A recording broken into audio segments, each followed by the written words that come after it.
Privatisation अच्छी चीज कि बुरी चीज? Arguments in favour of privatisation, कह रहा बहुत अच्छी चीज है। Reduction in budgetary deficit, budgetary deficit कैसे रिड्यूस होगा? अरे पहली बात तो सामान बेचोगे तो पैसे आएंगे ना। आपने कंपनी बेची, एसेट्स बेचे, कुछ भी बेचा, इनफ्लोज बढ़ेंगे गवर्नमेंट के, इनफ्लोज बढ़ेंगे तो रिसीट्स बढ़ेंगी, डेफिसिट कम हो जाएगा। यस और नो? और जो कंपनी को ऑपरेट करने पे खर्चा हो रहा था, जो आपके लॉसेस बढ़ते जा रहे थे, तो एक्सपेंडिचर भी तो रिड्यूस हुआ, तो डबल बेनिफिट, रेवेन्यू बढ़ गया एटलीस्ट उस टाइम के लिए, जब जब डिसइन्वेस्टमेंट हुई खर्चे कम हो गए।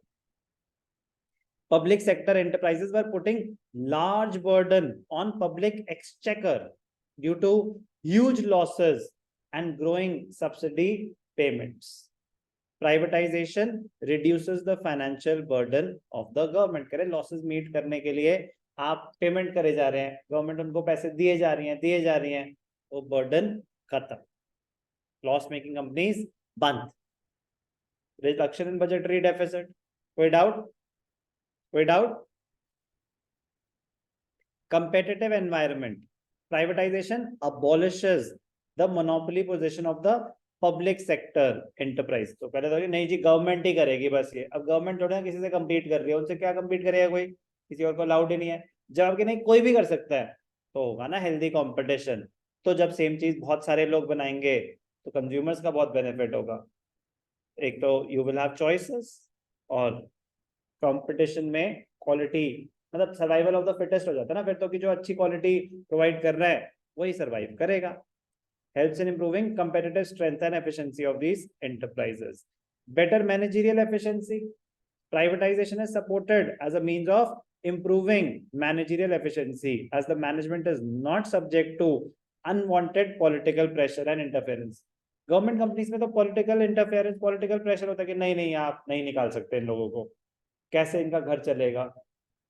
प्राइवेट सेक्टर इतना नहीं सोचता, वो कह रहा है कि प्रॉफिटेबल है तो चलेगा ये काम, नहीं तो बंद करो, ये लोगों को निकालो, कॉस्ट कटिंग करनी पड़ेगी। अब कितनी कॉस्ट कटिंग करी?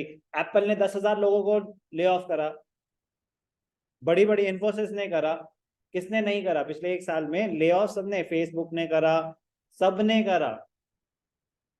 अब देखो शेयर स्काई हाई, अपनी पीक में है सबके सब, क्यों नहीं होंगे? कॉस्ट कटिंग कर दी ना ड्रास्टिकली, खर्चे कम कर दिए, रेवेन्यू ग्रेजुअली बढ़ ही रहा था, तो प्रॉफिट मार्जिन बढ़ गया।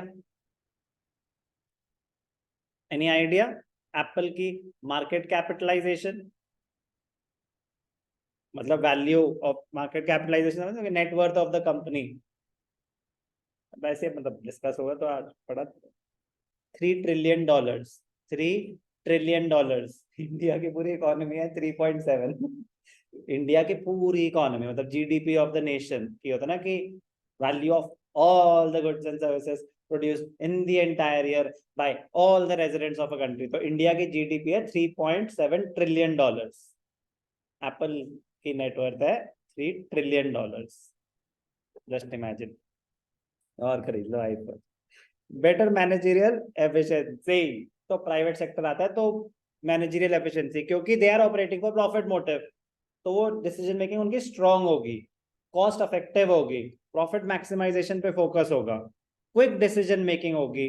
Better managerial efficiency, political interference नहीं होगी, क्विक डिसीजन मेकिंग, डिलेज नहीं होंगे। Policy of privatisation will be helpful in imparting greater flexibility in the decision making process as management would be free from any government intervention। वरना तो government में levels होता है ना, कि नहीं अभी फाइल गई हुई है, अप्रूवल पेंडिंग है, जब आएगा तब पता चलेगा भाई साहब आप ये कर सकते हैं कि नहीं कर सकते। Private sector quick decision making, promotes consumers sovereignty, consumer is the king, आपके पास ज्यादा ऑप्शंस आ रहे हैं, फायदा तो आपका भी बहुत ज्यादा हो रहा है। The survival of private enterprises depends on satisfaction of the consumers। Consumer खुश होंगे तभी कंपनीज सरवाइव करेंगी, तो उसमें क्या है कि they are bound to make quality products at cost effective prices, reasonable prices। Privatization will lead to carrying of the consumers because of the need for creating and sustaining the market, hence quality of service will improve। because of privatization. Profit oriented decisions. Private sector works with the profit oriented approach. It infuses the commercial spirit in the functioning of the enterprises and leads an improvement in efficiency and performance. Similar point, increase in investment and employment opportunities. ये important है. जब आप private sector को grow करने देंगे तो foreign investments भी ज्यादा आएंगे. फॉरेन इन्वेस्टमेंट भी, वो तो प्योर पैसों के लिए इन्वेस्ट कर रहे हैं ना, तो वो तो तभी इन्वेस्ट करेंगे जब उनको एक प्रॉफिटेबल वेंचर दिखेगा. जब दिखेगा कि गवर्नमेंट ज्यादा इंटरफेयर नहीं कर रही, आप जितना मर्जी ग्रो कर सकते हैं, तो प्रॉफिटेबल लगेगा, इन्वेस्टमेंट्स होंगे, तो ऐसे इन्वेस्टमेंट बढ़े, इनफ्लोज बढ़े. और जब इनफ्लोज बढ़े तो नंबर ऑफ बिजनेस एंटिटीज बढ़ेंगी, तो जॉब्स भी तो क्रिएट होंगी, employment opportunities. Privatization opens up areas which were earlier reserved for the public sector.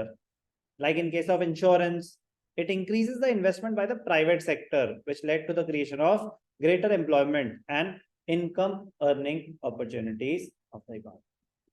तो कह रहे प्राइवेटाइजेशन अच्छी बात की बुरी बात, कह रहे बहुत अच्छी बात है.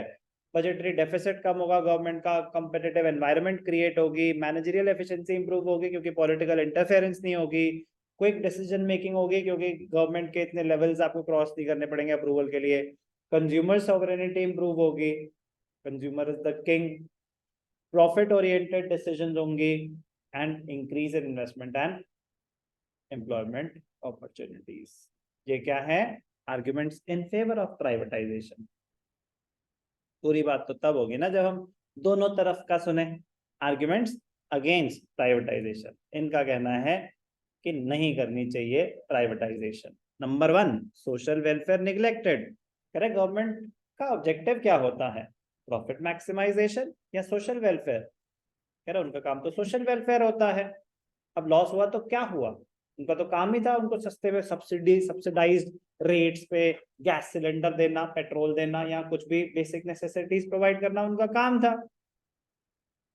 अब वो काम अगर प्राइवेट सेक्टर करेगा तो वो तो प्रॉफिट मोटिव के लिए करेगा, वो थोड़ी ना अफोर्डेबल रेट्स पे उन चीजों को प्रोवाइड करेगा. तो आपने तो सोशल वेलफेयर ही निग्लेक्ट कर दिया अगर वो चीज प्राइवेटाइज कर दी.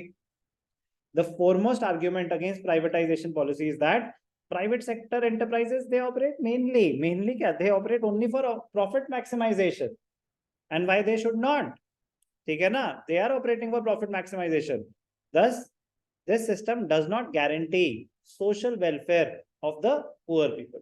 वीकर सेक्शन पे फिर कौन ध्यान देगा अगर धीरे धीरे धीरे धीरे आप सब कुछ ही प्राइवेटाइज कर देंगे और गवर्नमेंट कंपनीज बढ़ नहीं रही हैं, सिर्फ कम हो रही हैं, और तो private sector will operate for profit motive. तो वीकर सेक्शन पे कौन ध्यान देगा? बट और तरीके ना उन पे ध्यान देने के लिए. गवर्नमेंट डायरेक्ट ट्रांसफर करेगी उनके अकाउंट में, या job creation facilities, infrastructure development, employment generation schemes, और भी बहुत तरीके हैं. बट डायरेक्ट नुकसान तो हुआ प्राइवेटाइजेशन का. ठीक है ना, social welfare was neglected. Lopsided economic development. Lopsided का मतलब होता है अनइवन. ऐसा कोई प्लान स्ट्रेटेजी होती तो इवन होता, बैलेंस्ड होता. Uneven, lopsided.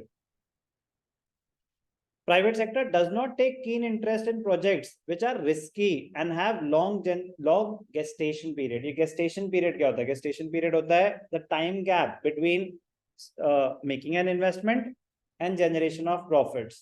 तो gestation period लंबा कब होता है कि जैसे फॉर एग्जांपल 5 साल है gestation period. कह रहा भाई साहब पहले पैसे डलेंगे, फैक्ट्रीज बनेंगी, प्रोडक्शन स्टार्ट होगी, पैसे आने में भी 5 साल लगेंगे. कह रहा ना ना ना ना, इतना बड़ा रिस्क हम नहीं ले सकते. शॉर्ट बताओ, 6 महीने में कौन सा बिजनेस हमें पैसे दे रहा है, या 1 साल में? तो जहां मतलब लॉन्ग गेस्टेशन पीरियड था उसमें ज्यादा इन्वेस्टमेंट नहीं करी, जहां शॉर्ट गेस्टेशन पीरियड था वहां पे कर दी. तो अनइवन कि मतलब अब होता ना कि जैसे ऑयल रिफाइनरीज हैं, ऑयल रिफाइनरीज पे ज्यादा करा होता हमने तो इतना इंपोर्ट नहीं करना होता आज की रेट में. बट ऑयल रिफाइनरीज सेटअप करने में हजारों करोड़ों रुपए लग जाते हैं, हजारों करोड़ों रुपए लग जाते हैं, और टाइम भी बहुत ज्यादा लगता है. कर है कुछ. अब तो रिलायंस है उसमें, अदानी, तो समझ लो कि किस टाइप के लोग हैं उस बिजनेस में, कितना पैसा चाहिए होता होगा वो बिजनेस करने के लिए. तो it may adversely affect the growth and basic and heavy industries and infrastructure in the country. तो हैवी इंडस्ट्रीज में तो नहीं ज्यादा लोग पैसे इन्वेस्ट करना चाहते क्योंकि रिस्की है और ज्यादा टाइम तक पैसा ब्लॉक्ड रहता है। तो जिनके पास अनलिमिटेड मनी है, only such business entities, unlimited in the sense कि मतलब they can wait for the returns, they can wait for the returns, तो फिर पॉसिबल है हैवी इंडस्ट्रीज, मशीन्स और ऐसे बिजनेस सेटअप करना। जैसे मैंने आपको ऑयल रिफाइनरी का एग्जांपल दिया, सीमेंट के जो मैन्युफैक्चरर्स हैं हेवी इंडस्ट्रीज में आते हैं, मतलब huge capital is required. Aviation is also one of them. तो ज्यादा नहीं है, प्लेयर्स हैं 4-5, क्या है, स्पाइस आज है कल होगा पता नहीं, गो एयर कल हो ना हो चल रहा है उनका भी, अभी वापस उनको कुछ पैसे मिल गए हैं, बचा क्या। अब तो ओलिगोपली बन गई है, ओलिगोपली समझते हो, ओलिगोपली कह रहा हूँ, डुओपली बन गई अब तो धीरे धीरे। डुओपली मतलब टू बिग फर्म्स, डुओपली मतलब two big firms, IndiGo and Tata, क्योंकि एयर इंडिया टाटा है, Air Express, Air India Express Tata है, विस्तारा टाटा है, एयर एशिया पता नहीं है कि नहीं है, बट उनका भी पार्टनरशिप ही था पहले, इंडिगो। तो मेजर शेयर तो यही है ना, हैवी इन्वेस्टमेंट, एक एक प्लेन ही मतलब पता नहीं कितने का होता है वैसे, बट 100-150 करोड़ से कम तो क्या ही होगा एक प्लेन, 2-4 की तो गाड़ी आ जाती है, तो प्लेन तो महंगा ही होता होगा। तो बट ये ऑर्डर भी कैसे 500 प्लेन ऐसे ऑर्डर्स देने, $1 बिलियन, बट ठीक है, पॉइंट इज लॉपसाइडेड डेवलपमेंट हुई, क्योंकि आपने कह तो दिया प्राइवेट सेक्टर कर लो कर लो कर लो, जिसको जो जो करना है कर लो। अरे भाई पैसे भी तो होना चाहिए, इतना रिस्क कौन ले, इतना रिस्क कौन ले, अभी इंस्टेबिलिटी बहुत ज्यादा है। तो ग्रोथ हुई, अनइवन हुई, अनइवन हुई, कुछ सेक्टर्स में बहुत ज्यादा ग्रोथ हुई, कुछ सेक्टर में बिल्कुल ग्रोथ नहीं हुई। कॉन्सेंट्रेशन ऑफ इकोनॉमिक पावर, जैसे कि बताया कि पैसे खर्च करने के लिए पैसा भी तो होना चाहिए, तो जिनके पास था करा उन्होंने। Privatisation can also result in substitution of a public monopoly, कह रहे पब्लिक मोनोपोली तो हट गई, अब प्राइवेट मोनोपोली आ गई, मतलब बड़े बड़े इंडस्ट्रियल हाउसेस जो जिनके पास पैसा था उन्होंने तो सारा फायदा उठाया, कि हट गई ना रिस्ट्रिक्शंस। तो पहले तो रिस्ट्रिक्शन थी कि नहीं भाई साहब आपको एक और यूनिट खोलनी है, परमिशन लेनी पड़ेगी, हम नहीं चाहते कि आप ज्यादा खोल पाए। अब हमने वो हटा दी रिस्ट्रिक्शन, खोलो जितनी यूनिट्स खोलनी है, खोलो जितनी फैक्ट्रीज खोलनी है। concentration of economic power, private monopolies, which led to monopolistic exploitation by efficient private owners. Rise in the level of unemployment, sir वहां कह रहे हैं एम्प्लॉयमेंट बढ़ी, यहाँ कह रहे हैं अनएम्प्लॉयमेंट बढ़ी। जब गवर्नमेंट अंडरटेकिंग्स बंद हुई, अब ध्यान से देखना गवर्नमेंट में तो क्या हो रहा है, एक काम को करने के लिए तब, क्योंकि वो तो जॉब्स क्रिएट कर रहे हैं ना, एक काम करने के लिए 10 लोग हैं, प्राइवेट सेक्टर वही काम 4 लोगों से कराएगा, कराएगा कि नहीं कराएगा, तभी तो प्रॉफिट मैक्सिमाइज करेगा। गवर्नमेंट वाले कह रहे हैं कि नहीं भैया एक इंसान को इंसान की तरह ही ट्रीट करना है, प्राइवेट सेक्टर कह रहे हैं ना भैया ना, मशीन की तरह ट्रीट करेंगे, जितने घंटे करवा सकते हो इनसे काम करवाओ। तो अनएम्प्लॉयमेंट हुई। Under privatisation there is always fear of retrenchment, निकाल दिया जाएगा आपको अगर आपने काम नहीं करा, एंड कॉन्सिक्वेंट अनएम्प्लॉयमेंट। तो कॉस्ट कटिंग में सबसे पहले क्या होता है, ले ऑफ ही तो होते हैं कि जॉब से निकाले जाते हैं, प्राइवेट सेक्टर में ज्यादा होता है, प्राइवेट सेक्टर में ज्यादा होता है। प्राइवेटाइज तभी तो कहते हैं ना सरकारी नौकरी कम से कम सिक्योरिटी तो होगी, स्टेबिलिटी तो होगी, सिर्फ सरकारी नौकरी, सरकारी नौकरी स्टेबिलिटी ज्यादा होती है, कहीं ज्यादा होती है। Privatization in many public sector enterprises has led to voluntary retirement of workers. Privatization in many public sector हो गए प्राइवेटाइज, कि फॉर एग्जांपल MTNL सुना, MTNL महानगर टेलीफोन निगम लिमिटेड, MTNL प्राइवेटाइज हुआ, तो अब गवर्नमेंट कंपनी में तो निकाल नहीं सकते, बट अब हो गई प्राइवेटाइज, तो उन्होंने बोला कि देखो, तो उन्होंने आइडेंटिफाई करेगा कौन कौन काम कर सकते हैं, कौन कौन नहीं कर सकते, जो जो नहीं कर सकते उनको बोला कि भाई साहब अब ना हम ऑप्शन दे रहे हैं, आप ना VRS ले लीजिए। VRS क्या होता है, वॉलेंट्री रिटायरमेंट स्कीम। एक होता है कि हम आपको निकालें, एक होता है कि आप खुशी खुशी चले जाएं, तो उसमें बेनिफिट्स भी बने रहेंगे, इज्जत भी बनी रहेगी। तो ये स्कीम इसलिए निकाली गई थी VRS, वॉलेंट्री रिटायरमेंट स्कीम, कि अगर कोई छोड़ना चाहे तो छोड़ सकता है, उसको सारे गवर्नमेंट बेनिफिट्स भी मिलेंगे। अभी नहीं छोड़ोगे, अब हो जाओगे फिर आप प्राइवेट सेक्टर एम्प्लॉय, उसके बाद आप तब तक ही होगे जब तक आप काम ढंग से कर रहे हैं, उसके बाद हम बेनिफिट्स की जरूरत नहीं है कि अब बेनिफिट्स तो चेंज हो जाएंगे ना, जब प्राइवेट सेक्टर तो प्राइवेट सेक्टर की तरह काम करेगा, तो इसलिए वीआरएस का ऑप्शन दिया गया। पॉइंट इज कि प्राइवेटाइजेशन अच्छी बात की बुरी बात, कह रहे मिक्स्ड ओपिनियंस है, आपको दोनों पता होने चाहिए, but yes definitely in the long run it was a good call, there was no other option, there was no other option